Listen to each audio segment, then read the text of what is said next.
I'm Pamela Kramer, and I'm a teacher. And you're also a writer.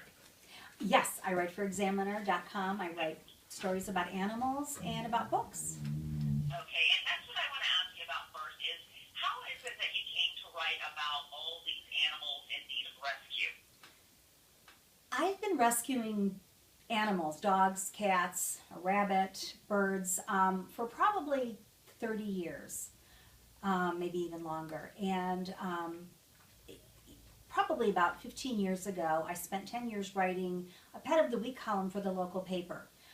When the paper stopped carrying it, I stopped writing it. And probably 6 years ago, I also am very passionate about books. And I actually went into teaching. It's my second career, to bring kids and animals and books together. So I started writing about 6 years ago book reviews about books for Examiner.com, and loved it. And then about 9 months ago, I just realized that there was a real need to write more of those articles about dogs and cats that needed homes. So I branched out and started writing about dogs, and the response was amazing, and it's very rewarding, especially when I find out that because of my article, a dog or a cat or some animal found a home. How do you decide which animal to write about? That's a good question, because sometimes that takes as long as writing the actual article. It's all on Facebook. Sometimes people will message me and ask me to write about a certain situation. Sometimes a certain situation just catches my eye. And it's always a balance between, do I write about an animal in a shelter that's going to die, or do I write about a situation? Like in Miami area, there's a place called the Rock Pit Quarry and the Redlands, where people dump dogs every day. Every day, new dogs arrive there. Last week, somebody dumped 6 dogs at once. A couple of them were German Shepherds. And it's just heartbreaking, because they try to survive in this rural area. And it's fields and kind of forest land. And people, these volunteers who aren't even a rescue, go there and try to save them. So I'll write about some of those dogs, or just hoarding situations, things like that. But it's hard to decide which ones to write about, because there's so many. Well, I've spoken to somebody on this end about some of the animals you've written about. So we're going to talk a little bit about 2 in particular. At first, what was it that caught your eye about Romeo? Well, Romeo was an easy one, because that picture was so great. That picture of him in front of the sign that said, if you leave your dog here, it can be killed immediately. And the wagging tail, and it was like he was looking out at his family, and that picture was just heartbreaking. So he was a no-brainer. When I saw that picture, I knew I had to write about him. When you write about a dog like that, how is it that you write? I mean, tell us how you turn a dog that you've never met into a story. Well, that is part of the process also, in terms of how I pick a dog that I'm going to write about.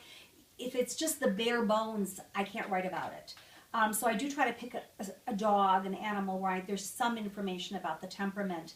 And with Romeo, there was enough information on the Facebook post, and you can guess enough. If a family with children dropped him off, then you can assume he's probably good with kids. Sometimes the family actually leaves information about the dog, which really helps. Sometimes I'll call the shelter and ask for information, anything they can give me that will help make the dog seem more of a person, more real to anybody who's reading the article. Because that's the point. You want there to be a connection between the reader and the dog. Another dog that I think you helped make a connection with was Angel. Do you remember Angel? Which one was Angel? Angel was the black and white dog that was in the euthanasia room when she got pulled. And that was from Tampa, right? Hillsborough County. I do. And the picture was just, as I recall, that picture was heartbreaking of her. And when I saw her, and when you write about a dog that's going to be killed the next morning, it's easy to make it sound urgent, because it is urgent. And you know that if no one calls and emails that shelter, the dog may make it through the day, because what that means is if they need that dog's kennel, they will kill that dog. but there's a real chance that dog will be killed the next morning. So it's easy to make it sound urgent because it is. And again, you take the information. If the dog's tail is wagging, you know that that's a sweet dog. If the dog's head is down and the tail is between the legs, you know that dog is terrified in the shelter. So what is it that you get out of writing these stories? What personally, what kind of reward is this for you? Oh, the reward is huge. When I find out that an animal has found a home because of one of my stories, sometimes I start crying because it makes me so happy to feel that I've had a part in saving a dog's life. And that's why I do it. It's simply, I love writing book reviews. I love getting people to read books that I love, but nobody's life is saved when a kid picks up a book because I reviewed it. If I write about a dog, then my hope is that dog's life gets saved. And that's why I do it. And you could ask my husband. I'm up. He'll say, you got to go to sleep. You got to get up early in the morning and go teach. And I said, I've just got to write about this one dog. He could be killed tomorrow. And a lot of the times it's worth it because then that article will help a dog get saved. And what kind of response have you got from the various places like Tampa, like Hillsborough County, where you've written about? What kind of feedback are you getting from these rescue groups that you write about the dog they posted? They're all very grateful. They all really appreciate the articles. And I'm not the only one at Examiner.com that writes about dogs. Another really good writer is Penny Imes. And Lisa Blank, who's actually in Florida, she writes articles about Florida dogs as well. But they're always, especially the people that are at Rescue Me Tampa Shelter Dogs, that group is very appreciative. And I think the people at Miami-Dade, when I write about those animals, are also very appreciative. I tend to go back to the Florida group and the Florida dogs because the people in those groups, you become friends on Facebook, and we talk, and they let me know what happens, just like with Lucky. Marta Sanchez is a volunteer at Miami-Dade Animal Shelter, and she went and pulled him for me. She's the one that took the pictures that told me I had to save him. He's sitting on the couch. Speaking of Lucky, tell me about Lucky's trip and how Lucky ended up with you. Is he there with you now? He's lying on the couch right next to me, right across from me. Okay. So I'll ask Mike about getting some B-roll of Lucky. But Lucky had quite the journey to get to you. So tell me how that worked. It was amazing. Talk about a community and people working together to save a dog's life. When I decided that I had to have a foster for my own sanity, because when I read about all these dogs, and even though I have 3 of my own, and I have 4 cats, and I have a bird, I know there's room in my house for one more. I can't afford another dog, but if it's through a rescue, I have space for another dog, although my husband would probably disagree. So when I saw Lucky, I said, I can foster this dog. And so Marta Sanchez, this volunteer, took him out, walked him, took him by children, took him into the cat room and said to me, he's good with other dogs, he seems to be fine with cats, he likes kids, he's calm. I mean, that's just a perfect dog. So she went to the shelter and pulled him and took him to a local vet, Dr. Diaz.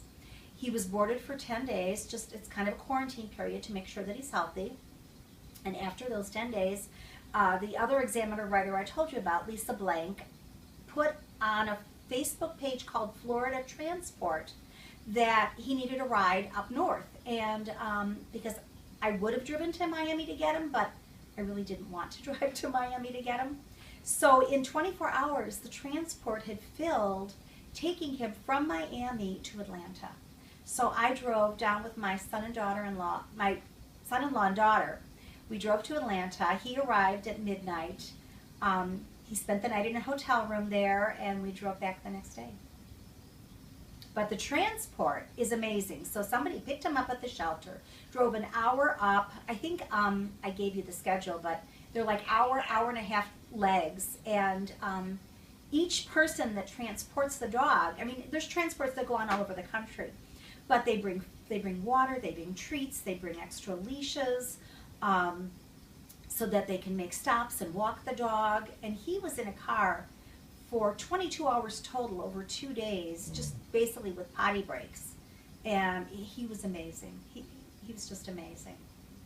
Do you think it's an example of how social media, like Facebook, is saving animals' lives? Absolutely. I can't tell you how many animals are saved because of Facebook. Twitter helps it too, but Facebook is easier because you see the pictures and you see the story right there.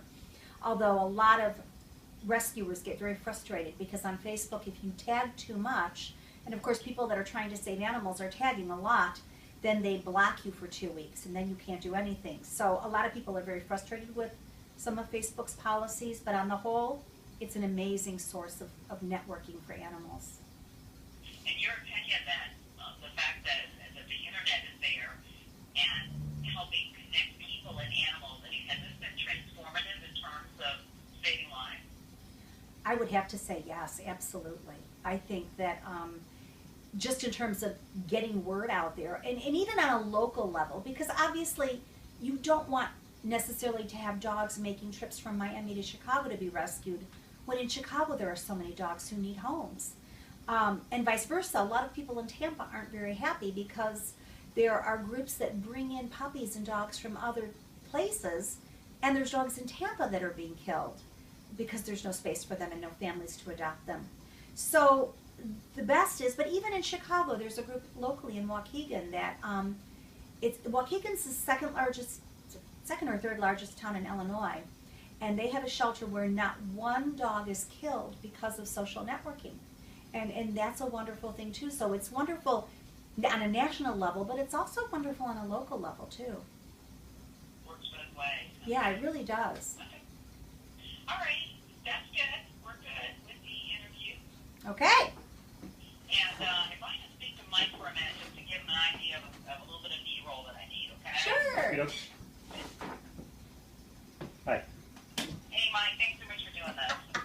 No problem. How are you? Good.